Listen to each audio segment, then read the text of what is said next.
Hello and welcome back to the channel. I'm Richard Vobes. I'm up in my studio today because I wanted to tell you, or well, remind you really, that the government has come out with this concept which is the sort of early start of the central bank digital currencies. They're calling it the digital pound. And they've had the consultation going for a while. The deadline is on the 7th of June.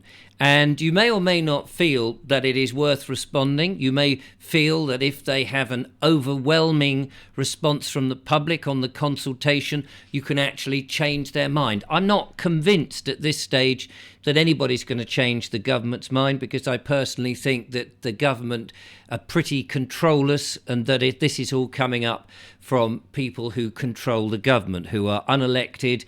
They're not taxpayers. They've got nothing to do with this country, but yet somehow they seem to have some hold over the government. However, we on the grassroots, we do need to try and do something. And so I know a number of you will be interested in perhaps at least sounding a blast, I guess, off the bow to say, oi, we don't want any of this. Unless, of course, you do want us to try and be balanced on this show. Now, you may remember that I had the lovely Suzanne from ukcitizen.org on the show, and we were talking about a number of things in which the grassroots group could get in touch with their council and try and persuade the council not to bring on those things that the public don't want. Now, she wrote to me a lovely email, and she reminded me that the 7th of June was the deadline for this digital pound consultation deadline. So if you wanted to get your views in, they've been giving this a huge amount of consideration, and the arguments against such a thing, if you wanted to keep fiat currency for the moment, cash in other words, rather than a digital version of it. And so let me just remind you, here we go. This is ukcitizen.org. This is their website. You can go and find it very easily. ukcitizen.org, for the people, by the people. And on their website, they have a number of things that you can get involved with, and you can start the ball rolling to try and make your voice heard. And in the great rising, of course, that's going on, they are part of it, another grassroots organisation, all linked together, rising up against the tyranny that is coming our way. So let's have a look. Now, if you go to, I believe it's latest news, and you click on that, you'll get a page here in which you'll see most recent news here, the digital pound. And if you right-click, I think, you right-click on this, and you can download there, here it is, the digital pound consultation paper and technology working paper, it's called.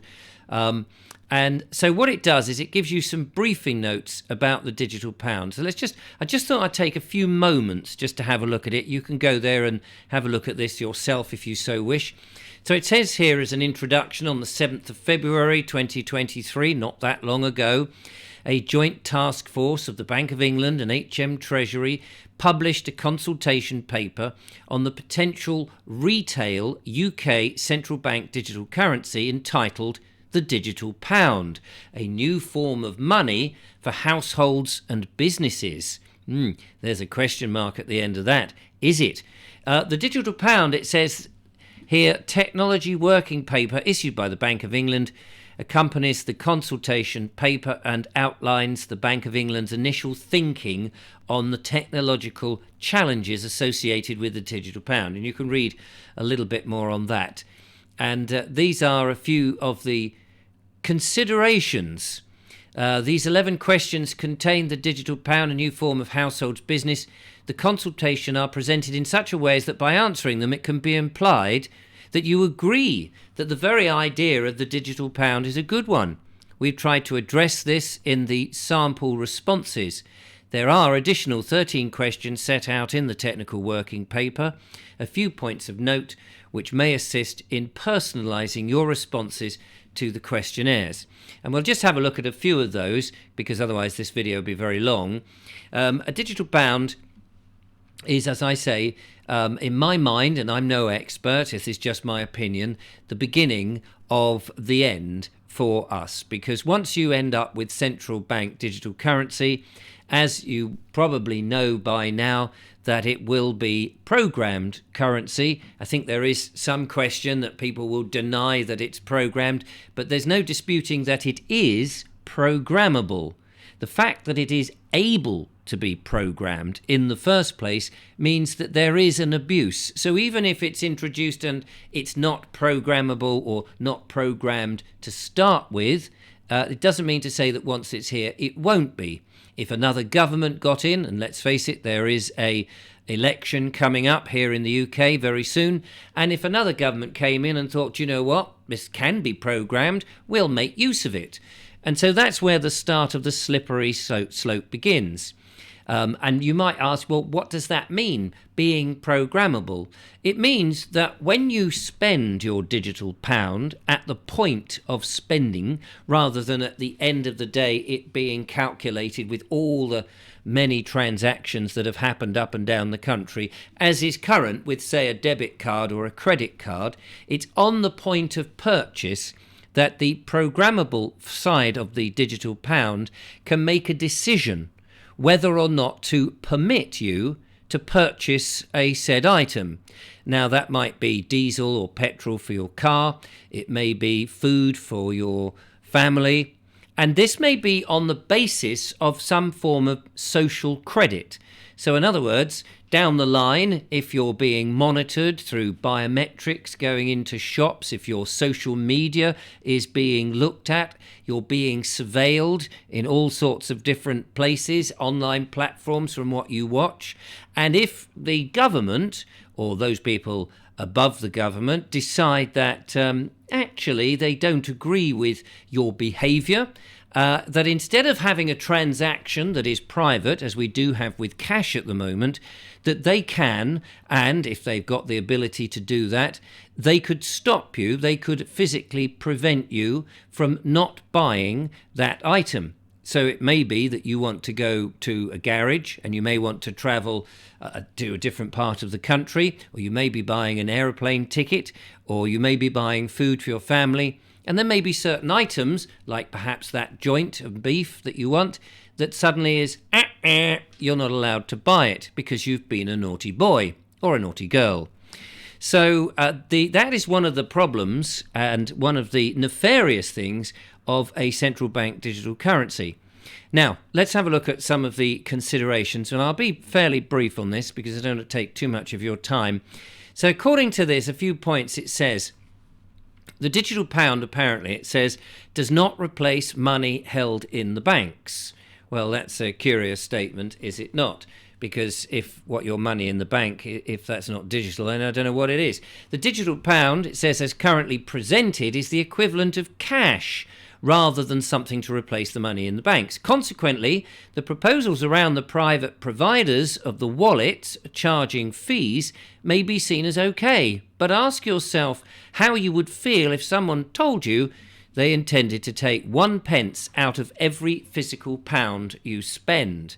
So every time you spend money, there's a charge. Now with cash, there is no charge. You just hand over your cash, whatever it is, and that's it. And bear in mind, when you use cash, it's private. Nobody else knows. The digital pound, it says here, is not a replacement for cash. So above, it just said it doesn't replace the money in your banks.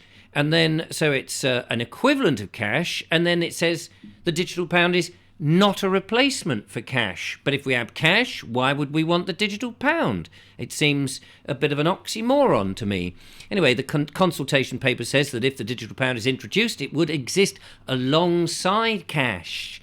The intent would be for the digital pound to be readily exchangeable with both cash and bank deposits. However, the consultation paper does not explain the mechanics of this. In addition, the consultation paper does not address how the continued use of cash would be guaranteed. It would seem to me that it is slowly going to be a replacement for cash. Let's have a look at one more. Cash payments, it says, have declined in recent years. Well, maybe they have, but maybe they will become a little more in use. Who knows? With the threat of a central bank digital currency, I would think that people will go, actually, do you know what? The inconvenience of having cash in my pocket, having a private transaction, outmerits the use of a instant programmable digital currency that I can carry on my phone, because cash, of course, is private. So let's have a continuation on this. The consultation paper correctly states as spending has become more digital, the use of cash for payments has declined, falling from 55% to transactions to 15% over the counter in the past decade. That's still 15%. This is a consequence of digital innovation, facilitating payment via credit card and all of that. The advantage of using private money, of course, is it's stated as convenient. The flip side of being convenient, though, is the control is never mentioned. Yes, so that's pretty much what I was saying there. There are more of these considerations. I'm just going to take a different one here at random. It's a little bit further down the document. It says, is being at the forefront of innovation a good thing? And that's always a thing. You know, we're always told that we should embrace the future technology, such as AI, although, of course, there's some questions about whether AI would, in fact, replace us, as it starts to get rather scary. And I'll leave that debate open. I have my own opinions on that, and maybe I will talk about that in another video sooner or later. But is innovation always a good thing? So the task force states, without any justification, that we should remain at the forefront of innovation in money, apparently. Yes, innovation can be positive, but bearing in mind that they acknowledge that it is too early to take the decision on whether to introduce the digital pound, then is it prudent to wait and perhaps learn from the mistakes of others? No entity other than the Bank of England can introduce the digital pound, so why is the rush? Similarly, the task force claims it is likely that the digital pound will need but provide no justification. Well, so what would happen? What would happen if we didn't have a digital pound? If the banks collapsed and we just carried on with money backed by perhaps gold or other things, or we moved over to a Bitcoin or something else, do we actually need this digital pound, this central bank digital currency? Well, we, the people, should be the ones, of course, able to decide whether we have this or not. And if we want it, we should be demanding our servants, that would be the people in Parliament, the government, they are our servants, the people we pay in our taxes, to do our bidding. And we must remember that. I mean, I think this is the fundamental thing, that the government can advise us and say, we've come up with this idea, we just thought it might be useful. But they really do have to listen to us. They cannot, they are not allowed to just say this is the situation as it is. I'm pleased to say, however, that fortunately there are people, and they've been in touch with me, other people who are looking at alternative money systems. Now, there may be digital bartering systems, there may be money as in time banking, there may be back to the old credit union. But a lot of people are worried about a central bank digital currency, a top-down government-run thing that will be tied in, no doubt, to a world government central bank, in which anybody anywhere in the world will know, certain people behind the black screen will know exactly what you're spending, and somebody somewhere, maybe a bit of AI technology, and we know how AI technology can get things wrong, will make the decision about what you can and can't have. It's already very difficult. If you want to get a loan for something, you have to use a bit of an algorithm, which is not quite AI, but it's a similar basis, a computer, rather than being able to see your bank manager in the old-fashioned way. I would say, personally, that we need more banks, more smaller banks, who are working within the county, perhaps county banks or big, large city banks that are not connected to anybody else, that they are in and of themselves unique and that people support those banks, and those banks are working on behalf of the people. That's what I would say we need, rather than things going more centrally. And let's face it, we've seen what happens if you have a centralised system like a government who demands you to stay indoors, support the NHS, to not go outside, to lock yourself in, to cancel Christmas, to stop you seeing your loved ones, to stop you getting married, to prevent you from going to a funeral, and to mandate certain medical interventions and to prevent you from having a job. We've seen how centralised systems do not really seem to be very helpful to a public. And so I would think that smaller banks that work for a smaller region would be the answer. But you may have a different opinion. So do go and check out this, and you'll find all the details here. It is at ukcitizen.org. I'll put the link in the description as well, so you can check that out. And also, of course, check out all the other very exciting things that they have on their website, which will help you do some good and try and prevent what is going on. Just one of the organisations, grassroots, that I have been speaking to fairly recently. Well, anyway, that's it for this little video. Thank you so much for watching, and I appreciate you coming back, and I will talk to you very soon. Until next time, goodbye.